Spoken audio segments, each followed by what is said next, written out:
चलिए इस वीडियो में हम लोग देख रहे हैं ज्योग्राफी से सभी इम्पोर्टेंट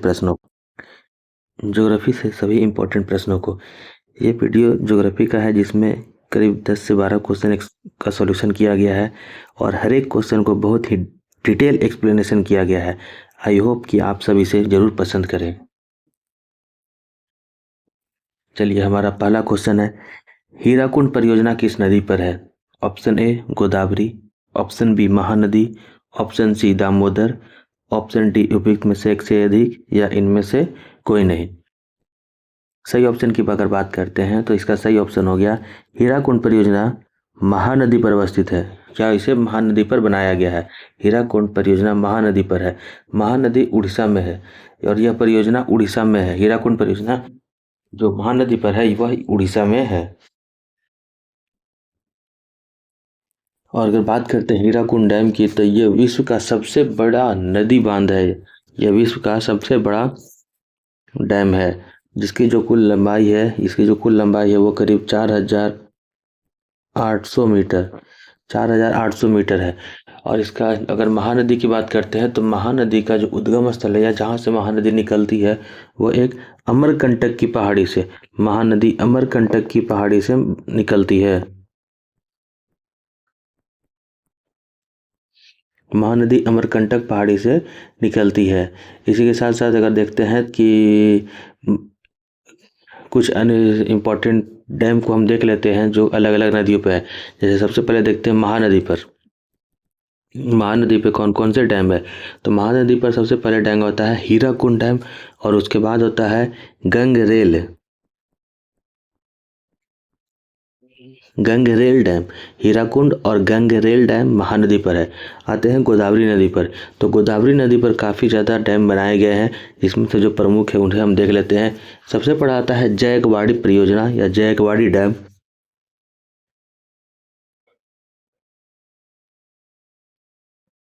गोदावरी नदी पर जायकवाड़ी डैम महाराष्ट्र में है। श्री राम सागर जिसे हम पोंचम पद के नाम से जानते हैं।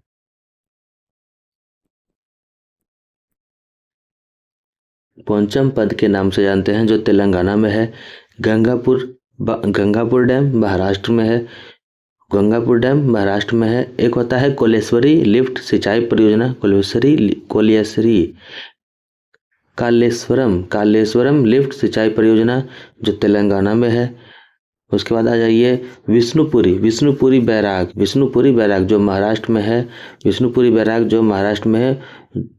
धोबलेश्वरम बैराज जो आंध्र प्रदेश में स्थित है। पोलावरम परियोजना जो भी आंध्र प्रदेश में स्थित बना हुआ है। ये सभी परियोजना गोदावरी नदी पर बनाई गई है। अब देखते हैं दामोदर नदी पर। तो दामोदर नदी पर जो बनने वाला कुछ प्रमुख डैम है जिसमें से मैथन डैम, तिलैया और दुर्गापुर ये दामोदर नदी पर बना हुआ डैम है। अगर भारत की सबसे पहले नदी घाटी परियोजना की अगर बात करते हैं तो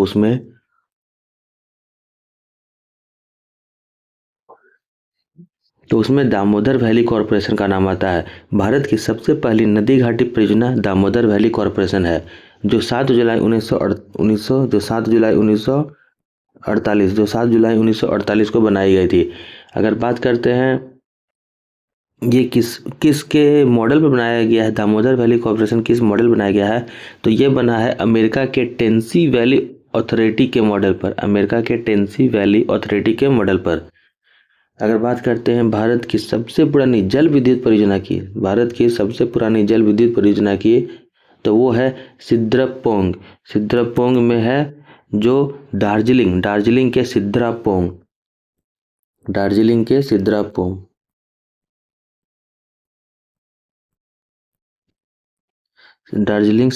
वेस्ट बंगाल में है जो 1897 ईस्वी में बना था, जो भारत का सबसे पहला जल विद्युत परियोजना है। अगर दूसरी परियोजना की बात करते हैं तो उसमें आता है भारत का नाम शिव समुद्रम जल विद्युत जो 1902 में बना है। Shiva Samudram dam hydro electricity power plant जो 1902 में भारत में बना है। चलिए देखते हैं हमारा अगला क्वेश्चन, गंगा नदी के दो प्रमुख स्रोत क्या है? गंगा नदी के दो प्रमुख स्रोत क्या है? ऑप्शन नंबर ए भगीरथी और Alaknanda, option number B Bhagirathi और Yamuna, option number C Bhagirathi और सरस्वती। उपयुक्त में से एक से अधिक या इनमें से कोई नहीं। अगर सही ऑप्शन की अगर बात करते हैं तो इसका सही ऑप्शन हो गया ऑप्शन नंबर ए भगीरथी और अलकनंदा। भगीरथी और अलकनंदा गंगा की दो प्रमुख स्रोत है। बात करते हैं गंगा की, तो गंगा की जो कुल लंबाई है वो 2525, गंगा की कुल लंबाई 2525 किलोमीटर है और भारत की सबसे लंबी नदी में भी आता है। गंगा का जो कार्यक्रम होता है, गंगा में एक बार कार्यक्रम शुरू किया गया था, गंगा सफाई योजना, जो 1985 में शुरू किया गया था, जो 1985 में शुरू किया गया था, 1985 में शुरू किया गया था। अब गंगा की जो अपर वाटर की स्ट्रीम के बारे में कुछ विशेष जान लेते हैं कि गंगा की अपर वाटर स्ट्रीम किस तरह है। तो सबसे पहले नाम आता है अलकनंदा नदी, सबसे पहला नाम आता है अलकनंदा नदी।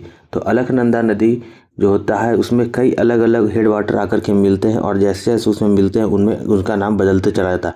अलकनंदा सबसे इम्पोर्टेंट नदी है। जैसे देखते हैं अलकनंदा में जब धौली गंगा आकर के मिलती है, अलकनंदा में जब धौली गंगा आकर के मिलती है तो उसे हम विष्णु प्रयाग के नाम से जानते हैं। अलकनंदा में धौली गंगा जब आके मिलती है तो उसे हम विष्णु प्रयाग के नाम से जानते हैं। अलकनंदा में जब नंदाकिनी नदी, अलकनंदा में जब नंदाकिनी मिलती है तो उसे नंद प्रयाग के नाम से जानता है। नंदाकिनी नदी के मिलन को हम नंद प्रयाग, पिंडार नदी के मिलन को हम कर्ण प्रयाग, पिंडार नदी के मिलन स्थल को जब अलकनंदा में पिंडार नदी मिलती है तो उस स्थान को कर्ण प्रयाग के नाम से जाना जाता है। अलकनंदा में जब मंदाकिनी नदी मिलती है तो उसे हम रुद्र प्रयाग के नाम से जानते हैं, उसे हम रुद्र प्रयाग के नाम से जानते हैं। और इसी अलकनंदा में जब भगीरथी नदी आकर के मिलती है तो उसे हम देव प्रयाग के नाम से जानते हैं, उसे हम देव प्रयाग के नाम से जानते हैं। यह है गंगा के अपर वाटर स्ट्रीम। अगर बात करते हैं बिहार की, तो बिहार में गंगा की कुल लंबाई लगभग 455 किलोमीटर है, जो बक्सर के चौसा से बिहार में इंटर करती है, जो बक्सर डिस्ट्रिक्ट के चौसा नामक स्थान से बिहार में इंटर करती है और कटिहार से 12 जिलों से गुजरते हुए कटिहार से वेस्ट बंगाल में चली जाती है, कटिहार से वेस्ट बंगाल में चली जाती है। अगर बात करते हैं गंगा के प्रमुख सहायक नदियां जो बिहार में है, बिहार में अवस्थित गंगा की प्रमुख सहायक नदियों को, तो उसमें गंगा की प्रमुख सहायक नदियों में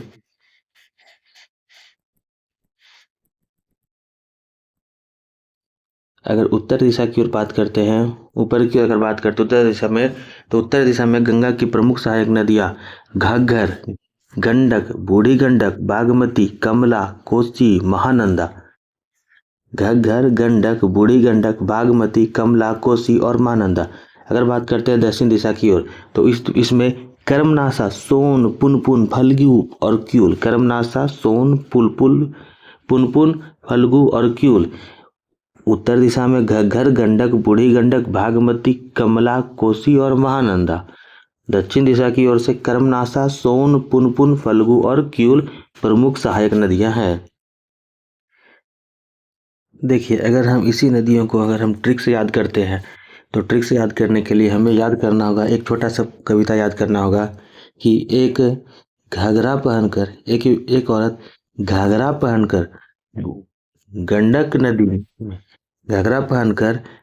नदी में भागते हुए कमला कोसी से मिलने गई। घाघरा पहनकर गंडक नदी में भागते हुए कमला कोसी से मिलने गई। ये हो गया उत्तरी बिहार के गंगा नदी की प्रमुख सहायक नदियाँ। अगर दक्षिणी की ओर बात करते हैं तो इसका ट्रिक हो गया कि अगर आपके कर्म का नाश हो गया है तो आपको सोने का दान करने से पुण्य का फल मिलेगा। अगर आपके कर्म का नाश हो गया है तो सोने का दान करने से पुण्य का फल मिलेगा। घाघरा पहनकर गंडक नदी में भागते हुए कमला कोसी से मिलने गई और अगर आपके कर्म का नाश हो गया है तो सोने का दान करने से पुण्य मिले का फल प्राप्त होगा। ये हमारा गंगा नदी का ट्रिक है जो बिहार की प्रमुख सहायक नदियां आती है। चलिए हमारा अगला क्वेश्चन है, दो सागरों अथवा जलाशयों को जोड़ने वाली सकरी जल पट्टी को क्या कहते हैं? दो सागरों अथवा जलाशयों को जोड़ने वाली सकरी जल पट्टी को क्या कहते हैं? ऑप्शन नंबर ए खाड़ी, ऑप्शन बी जल डमरू, ऑप्शन सी प्रायद्वीप, ऑप्शन डी उपयुक्त में से एक से अधिक या इनमें से कोई नहीं। देखिए सही ऑप्शन की अगर बात करते हैं तो इसका सही ऑप्शन हो गया, दो सागरों अथवा जलाशयों को जोड़ने वाली सकरी पट्टी को हम जल डमरू कहते हैं। कुछ प्रमुख जल डमरुओं के नाम हमें याद रखने चाहिए, जैसे देखते हैं जो डोबर डोबर जल डमरू, डोबर जल डमरू, यह जल डमरू है जो उत्तरी सागर और अटलांटिक को जोड़ती है, उत्तरी सागर और अटलांटिक को जोड़ती है और ब्रिटेन और फ्रांस के बीच स्थित है, ब्रिटेन और फ्रांस के बीच स्थित है। इसके साथ साथ देखते हैं जब मलक्का जल डमरू है जो भारत के आसपास स्थित है, जो अंडमान सागर को साउथ चीन सागर से, अंडमान सागर को साउथ चीन सागर से अलग करती है। और अगर कंट्री की बात करते हैं तो इंडोनेशिया और मलेशिया के बीच में है। जिब्राल्टर की अगर बात करते हैं, जिब्राल्टर जल संधि, जिब्राल्टर जल डमरू के बारे में, तो जिब्राल्टर जो है वो अटलांटिक महासागर से भूमध्य सागर को, अटलांटिक महासागर से भूमध्य सागर को तथा अलग करती है, अटलांटिक महासागर से भूमध्य सागर को अलग करती है तथा इसी जिब्राल्टर को हम भूमध्य सागर की कुंजी भी कहते हैं। जिब्राल्टर जल डमरू को हम भूमध्य सागर की कुंजी भी कहते हैं। अगला आता है बेरिंग जल संधि, बेरिंग जल संधि या जल डमरू। बेरिंग जल संधि है जो प्रशांत महासागर को आर्कटिक महासागर से, प्रशांत महासागर को आर्कटिक महासागर से तथा अगर कंट्री के नाम लेते हैं तो अलास्का और रूस को अलग करती है। प्रशांत महासागर को आर्कटिक से और अगर कंट्री की बात करते हैं तो अलास्का को रूस से अलग करती है। उसके बाद आता है होमरूज, होमरूज जल संधि। होमरूज जल संधि फारस की खाड़ी और ओमान की खाड़ी यानी कि ईरान और ओमान के बीच में है। फारस की खाड़ी और ईरान की खाड़ी और अगर सिल की बात करते हैं तो ईरान और ओमान के बीच में है। अगला होता है पाक जल संधि। पाक जल संधि भारत में स्थित है जो मन्नार की खाड़ी और बंगाल की खाड़ी में है, मन्नार की खाड़ी और बंगाल की खाड़ी के बीच में है, जो भारत तथा श्रीलंका को अलग करती है। अगला हो गया कुक जल संधि, अगला हो गया कुक जल संधि जो दक्षिण प्रशांत में न्यूजीलैंड और उत्तर में दक्षिण द्वीपों को अलग करती है। जो दक्षिण प्रशांत में न्यूजीलैंड के उत्तरी और दक्षिण द्वीपों यानी कि दक्षिण प्रशांत महासागर में न्यूजीलैंड में स्थित उत्तरी और दक्षिणी द्वीपों के बीच में है, जो अलग बीच में है, उसे हम कुर्क जल संधि कहते हैं। चलिए देखते हैं हमारा अगला क्वेश्चन, भूकंप की तीव्रता मापने के लिए को कौन सा पैमाना कहा जाता है? भूकंप की तीव्रता किसमें मापी जाती है? ऑप्शन ए वर्नियर पैमाना, ऑप्शन बी रिक्टर पैमाना या Richter scale, option C Beaufort scale, उपयुक्त में से एक से अधिक या इनमें से कोई नहीं। सही अगर बात करते हैं तो इसका सही ऑप्शन हो गया रिक्टर पैमाना या रिक्टर स्केल। भूकंप की तीव्रता नापने के लिए हम रिक्टर स्केल का प्रयोग करते हैं। रिक्टर स्केल का जो खोज है वो अमेरिका के वैज्ञानिक चार्ल्स रिटर ने, चार्ल्स रिक्टर के द्वारा 1935 में किया गया था, जिन्होंने रिक्टर पैमाने को पूरी तरह से विकसित किया था। रिक्टर पैमाने में 6 से अधिक संख्या, अधिक 6 रिक्टर की से अधिक के भूकंप आने पर अत्यंत विनाशक कहा जाता है, अत्यंत विनाशक भूकंप उसे कहा जाता है। अगर भूकंप की बात करते हैं तो भूकंप के केंद्र से के निकट पी, एस और एल 3 प्रकार की तरंगे निकलती है। पी, एस और एल 3 प्रकार की तरंगे निकलते हैं। भूकंप के केंद्र के धरातल के साथ 11,000 किलोमीटर दूरी तक पी और एस तरंग पहुंचती है। ध्यान दीजिएगा, भूकंप के केंद्र के धरातल के साथ 11,000 किलोमीटर तक पी और एस तरंगे पहुंचती है। उसके बाद देखते हैं कि केंद्रीय भाग में पहुंचने पर एस तरंगे लुप्त हो जाती है और पी तरंगे अपवर्तित हो जाती है।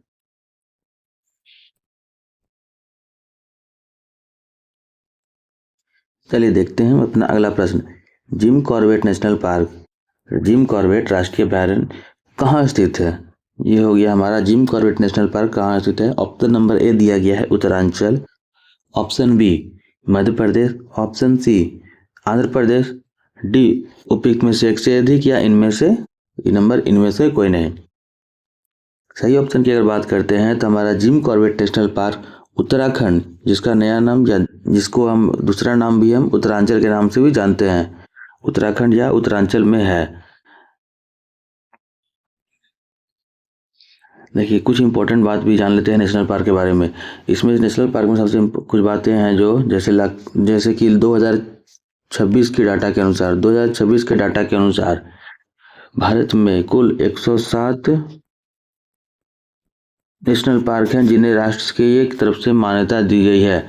कह सकते हैं कि ऐसे पार्क काफ़ी बहुत सारे हैं, लेकिन 107 नेशनल पार्क हैं जिन्हें राष्ट्रीय मान्यता दी गई है। और उसमें भी सबसे ज़्यादा अगर जंगल की अगर बात करते हैं तो सबसे ज़्यादा जंगल या पार्क हमारे मध्य प्रदेश में स्थित है। सबसे ज़्यादा जंगल या पार्क हमारे मध्य प्रदेश में है। अगर जंगल की अगर हम बात करते हैं, फॉरेस्ट की अगर हम बात करते हैं तो सबसे ज़्यादा फॉरेस्ट मध्य प्रदेश में है। और अगर प्रतिशत में फॉरेस्ट की बात करते हैं तो सबसे ज़्यादा मिजोरम में पाया जाता है।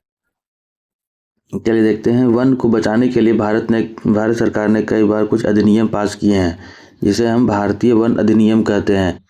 तो हमारा जो सबसे पहला भारतीय वन अधिनियम आया था वह 1927 में एक बार इसको अपडेट किया गया है। अगर बात करते हैं सबसे पहले सबसे स्टार्टिंग के वन अधिनियम की, तो राष्ट्रीय वन नीति जिसे सबसे पहले 1952 में लाया गया था। राष्ट्रीय वन नीति को नेशनल फॉरेस्ट पॉलिसी सबसे पहले 1952 में लाया गया था, जिसे संशोधित 1988 में फिर से इसे संशोधित किया गया है। अगर सबसे पहले की बात करते हैं तो हमारा सबसे पहला जो वन अधिनियम था वो 1927 में आया था। एक होता है भारतीय वन संरक्षण अधिनियम को 1980 में पारित किया गया था, या इसे 1980 में लाया गया था। फिर से एक और समझते हैं। राष्ट्रीय वन नीति नेशनल फॉरेस्ट पॉलिसी 1952 में आया है सबसे पहले। उसके बाद इसे नेशनल फॉरेस्ट पॉलिसी को अपडेट किया गया, इसमें संशोधन किया गया 1988 में। अगर भारतीय वन अधिनियम की बात करते हैं कि सबसे पुराना वन अधिनियम कब आया था, तो भारतीय वन अधिनियम 1927 में आया। और वन संरक्षण अधिनियम, भारतीय वन अधिनियम 1927 में और वन संरक्षण अधिनियम 1980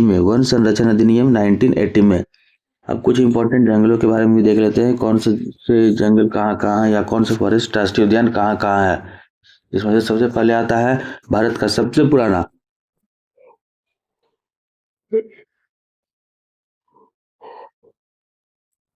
सबसे पुराना national park Jim Corbett national park Uttarakhand में है, जिसे 1936 में बनाया गया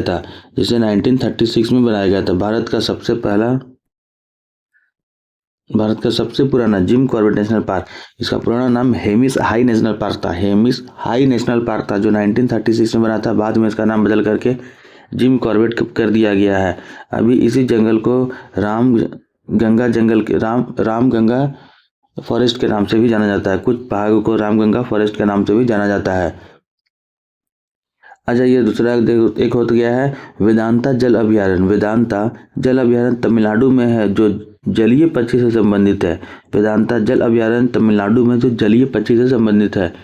उसके बाद आ गया डाफला अभयारण्य मिजोरम में। डाफला मिजोरम में। कान्हा किसली अभयारण्य मध्य प्रदेश में है। किश्तवाड़ा राष्ट्रीय उद्यान जम्मू कश्मीर में। सुल्तानपुर राष्ट्रीय पार्क हरियाणा में है। नागरहोल राष्ट्रीय पार्क कर्नाटक में। रोहिला राष्ट्रीय उद्यान हिमाचल प्रदेश में, जो एक कस्तूरी हिरन के लिए काफी फेमस है। चलिए हमारा अगला क्वेश्चन है, निम्नलिखित में से सबसे पहला जीव मंडल आरक्षित क्षेत्र जिसे भारत में 1986 में कहाँ स्थापित किया गया था। अगर ऑप्शन की बात करते हैं तो option number A Nanda Devi, option B Nilgiri, option C Nokrek. Option D उपयुक्त में से एक से अधिक या इनमें से कोई नहीं। अगर सही ऑप्शन की बात करते हैं तो इसका सही ऑप्शन हो गया नीलगिरी। भारत में का सबसे पहला जीव मंडल आरक्षित क्षेत्र भारत के 1986 में स्थापित किया गया था, जो नीलगिरी क्षेत्र में स्थापित किया गया था। नीलगिरी क्षेत्र है जो भारत के पूर्वी और पश्चिमी तट को मिलान बिंदु में स्थित है।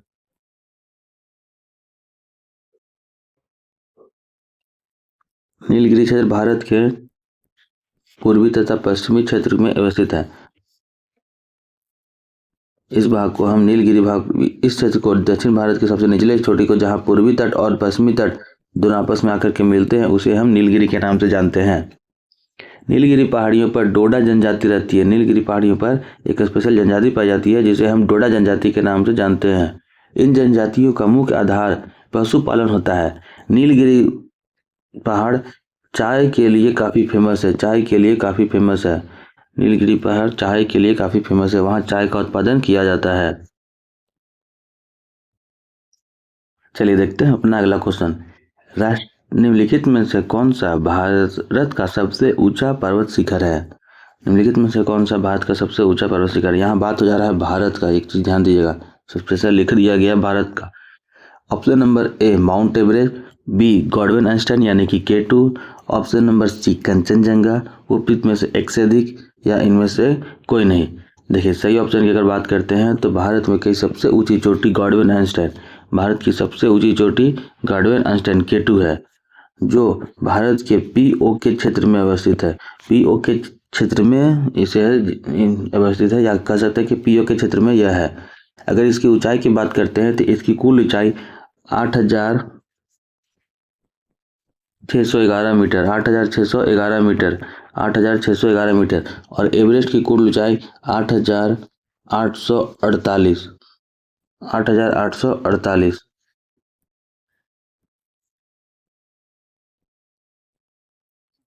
8,848।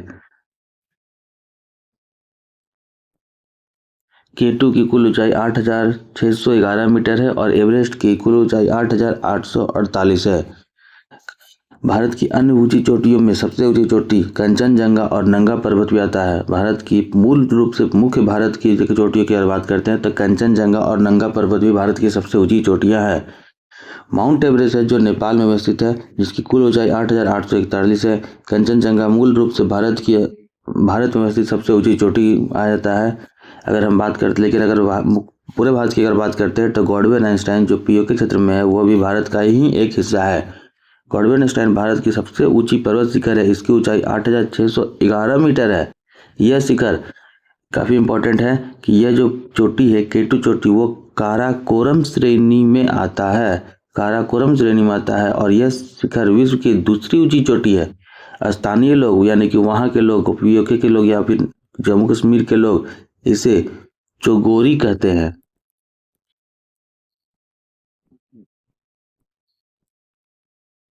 स्थानीय लोग वहां K2 को चौगेरी के नाम से जाना जाता है।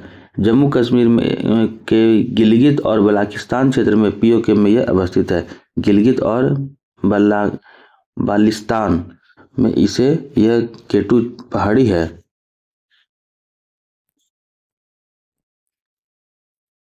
चलिए देखते हैं हम अपना अगला क्वेश्चन। विली विली का अभिप्राय क्या है? विली विली का अभिप्राय क्या? ऑप्शन नंबर ए ऑस्ट्रेलिया के निकट उष्णकटिबंधीय चक्रवात भूकंप, सी नंबर में अत्याचुर ज्वार, यानी कि जो समुद्र में जो पानी लहरें उठती है उसे के बारे में बोल रहा है, अत्याचुर ज्वार, उपयुक्त में से एक से अधिक और या इनमें से कोई नहीं। अत्याचुर ज्वार समुद्र में जो लहरें उठती है उसके बारे में बोल रहा है कि अत्याचुर ज्वार। चलिए सही ऑप्शन की अगर बात करते हैं तो विली विली है जो ऑस्ट्रेलिया के निकट उष्णकटिबंधीय चक्रवात है। विली विली ऑस्ट्रेलिया के निकट उष्णकटिबंधीय चक्रवात है।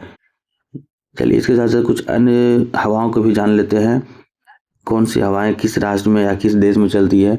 एक होता है विली वाव, बिल्ली वाव,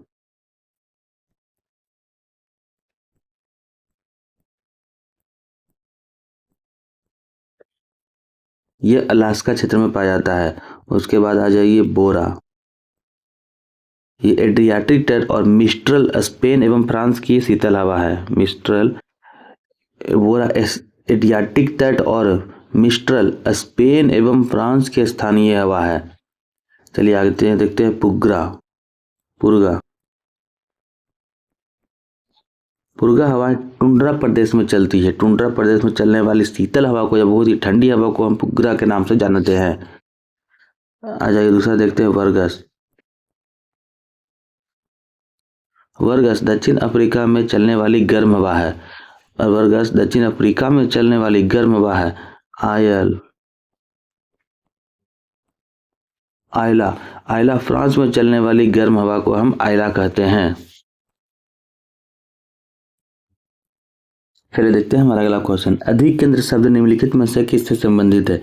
अधिक केंद्र शब्द ऑप्शन की बात करते हैं तो ऑप्शन नंबर ए भूकंप, वलनदार और भ्रंश। उपयुक्त में से एक से अधिक, इनमें से कोई नहीं। अधिक केंद्र शब्द जो होता है वह भूकंप से संबंधित है। भूकंप के केंद्र के ठीक ऊपर पृथ्वी की सतह बिंदु को हम भूकंप का अधिक केंद्र कहते हैं। ध्यान दीजिएगा, हमारा जो पृथ्वी हो गया,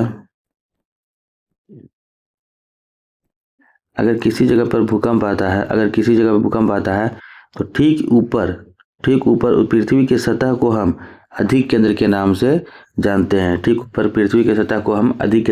से जानते हैं। केंद्र भूकंप के उद्गम स्थान को कहते हैं। और अगर हम केंद्र की बात करते हैं तो केंद्र यहाँ पर भूकंप उठता है उस जगह को हम केंद्र कहते हैं। भूकंपीय तरंगों को सिस्मोग्राफ नामक यंत्र से नापा जाता है। और रिक्टर स्केल से उसकी तीव्रता का पता चलता है। चलिए हमारा अगला क्वेश्चन हो गया, किस राज्य में सीढ़ीनुमा खेती प्रचलित होती है? किस राज्य में सीढ़ीनुमा खेती पर करी जाती है? ध्यान दीजिएगा, सीढ़ीनुमा खेती की बात करें तो सीढ़ीनुमा खेती मुख्य रूप से पर्वतों के क्षेत्र में पाई जाती है। चलिए अब ऑप्शन देखते हैं। Option number A Punjab, option B Haryana, option C Uttarakhand. अगर सही ऑप्शन की बात करते हैं तो इसका सही ऑप्शन हो गया उत्तराखंड। उत्तराखंड एक पहाड़ी क्षेत्र है, इसलिए यहाँ पर सीढ़ीनुमा खेती की जाती है। उत्तराखंड में सीढ़ीनुमा खेती की जाती है। इसी के साथ साथ भारत में सीढ़ीनुमा खेती के साथ साथ झूमिंग खेती काफी ज्यादा प्रचलित है, जिसे हम हस्तांतरित खेती के नाम से हम जानते हैं। चलिए देखते हैं, अब उत्तराखंड के राज्य में सर्वप्रथम बोलाडोना की खेती यानी कि 1903 में कुमायूं में शुरू की गई थी। आज राज्य के कुटकी, अफीम और पाइरेथियम आदि औषधियों की खेती भी की जाती है।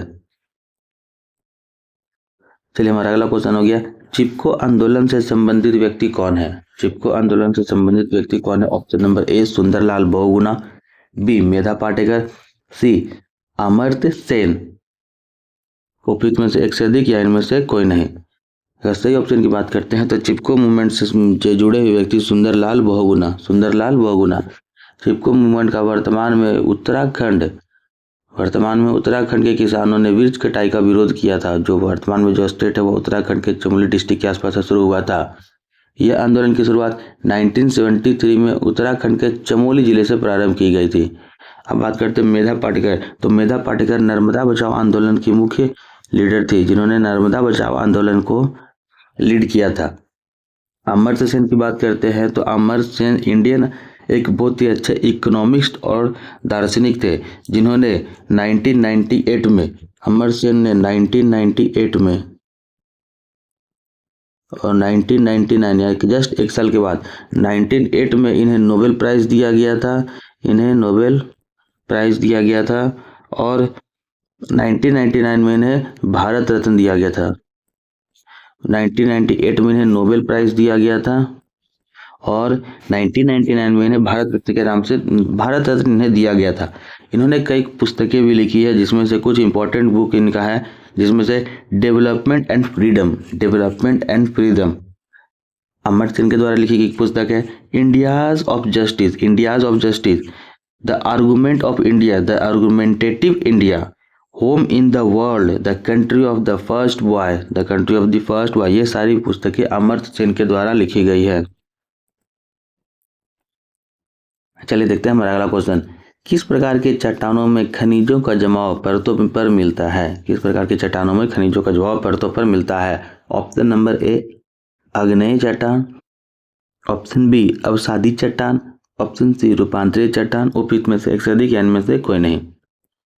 अगर सही ऑप्शन की बात करते हैं तो इसका सही ऑप्शन हो गया अवसादी चट्टान। अवसादी चट्टानों में मुख्य रूप से खनिजों का जमाव पाया जाता है।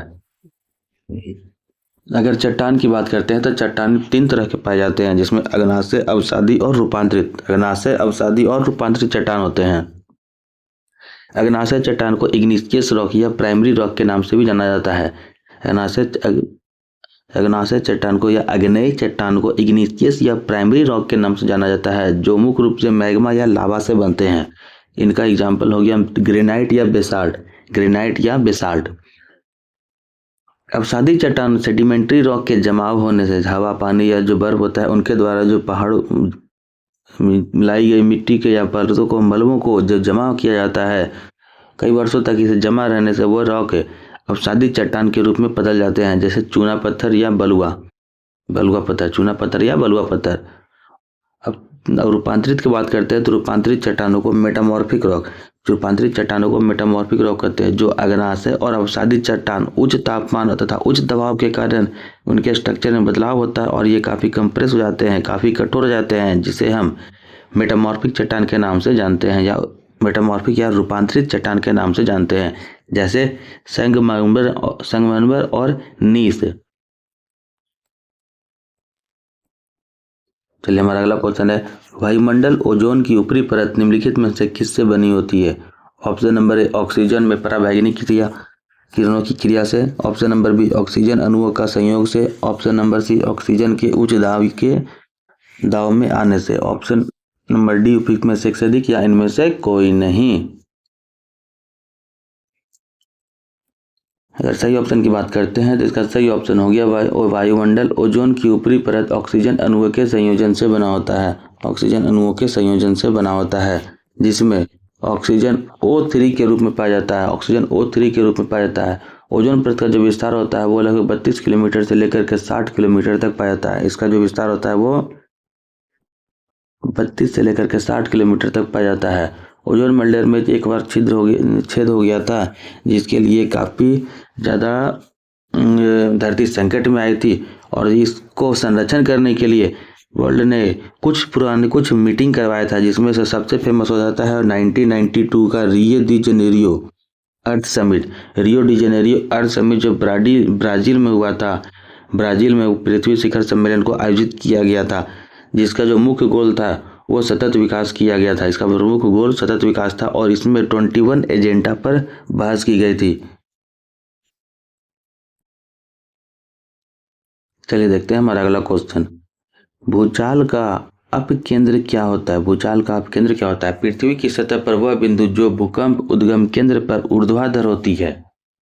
ऑप्शन नंबर बी वह बिंदु जो ज्वालामुखी प्रणव होता है। सी नंबर वह बिंदु जहां से भूकंपी तरंगों की तीव्रता घट जाती है।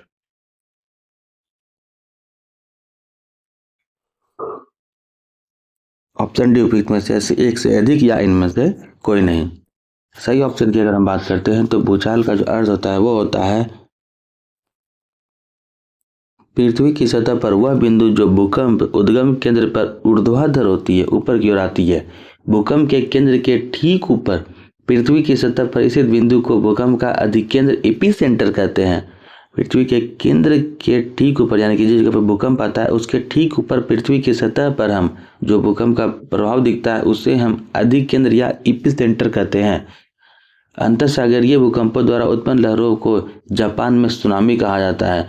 भूकंप की जो तीव्रता होती है उसे रिक्टर पैमाने पर नापा जाता है और भूकंप की तरंगों को सिस्मोग्राफ नामक यंत्र से नापा जाता है। ध्यान दीजिएगा, भूकंप के तरंगों को मापने के लिए सिस्मोग्राफ का प्रयोग करते हैं और इसकी तीव्रता को मापने के लिए रिक्टर स्केल का प्रयोग किया जाता है।